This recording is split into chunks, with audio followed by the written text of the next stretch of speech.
moi je suis Sylvain Jablonski, j'ai 35 ans d'expérience professionnelle en tant que RH dans des grands groupes internationaux comme des produits de grande conso ou encore dans l'industrie du ferroviaire.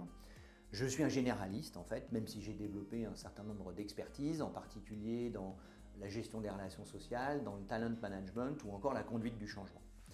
Et aujourd'hui, j'exerce ces activités RH en qualité de conseil RH auprès des entreprises, en tant que chargé de cours auprès d'écoles de management, et puis enfin en tant qu'intervenant auprès de la société Learn.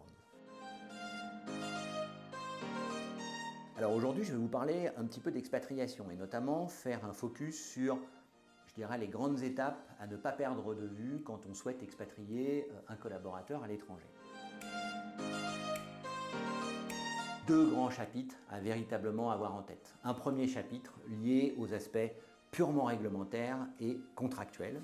Et puis un deuxième chapitre qui va consister à réfléchir sur les avantages que l'on veut proposer ou garantir aux collaborateurs qui s'expatrient. Sur la première partie, il faut avoir en tête deux aspects majeurs sur les aspects réglementaires et contractuels. Le premier, c'est de ne pas perdre de vue qu'il y a une réglementation fiscale adaptée à chacun des pays et notamment de gérer les aspects autorisation du travail dans les pays où l'on envoie les expatriés.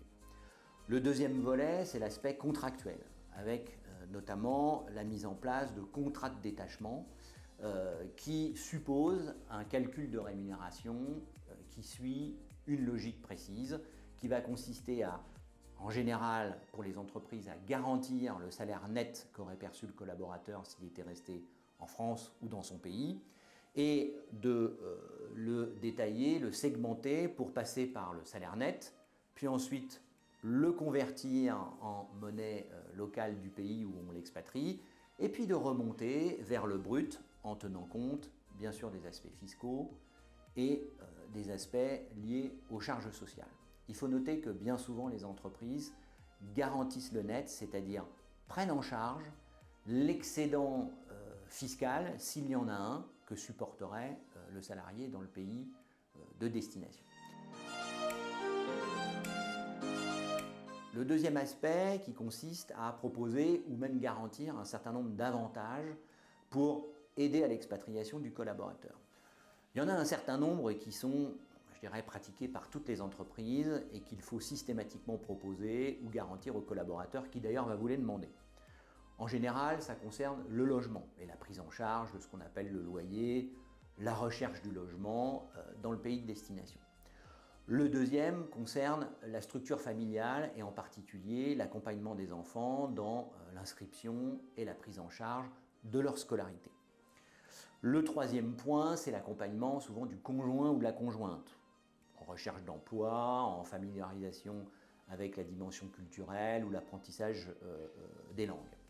Et puis enfin, le dernier aspect, c'est de garder un contact avec le pays d'origine en prenant en charge un certain nombre d'allers-retours entre le pays de destination et l'origine du collaborateur. Voilà quelques grands chapitres essentiels. Il y en a d'autres, mais ceux-là, il ne faut pas les perdre. Alors, moi je vois deux conseils majeurs. Le premier, c'est de préparer l'expatriation et notamment d'être très proche du collaborateur en amont pour bien comprendre sa situation personnelle, sa situation familiale, les éventuels freins à prendre en compte et à traiter, notamment parce que parfois l'expatriation peut représenter des enjeux plus ou moins difficiles selon les destinations. Je pense à des destinations où culturellement il y a des écarts importants ou peut-être pour des raisons de sécurité il peut y avoir des dispositions spécifiques à prendre. Donc anticiper. Mais il faut également anticiper le retour.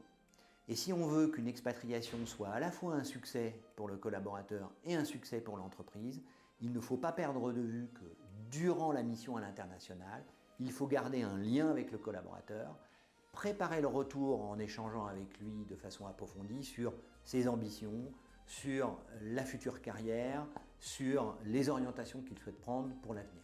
Donc voilà les deux conseils que je vous donnerai.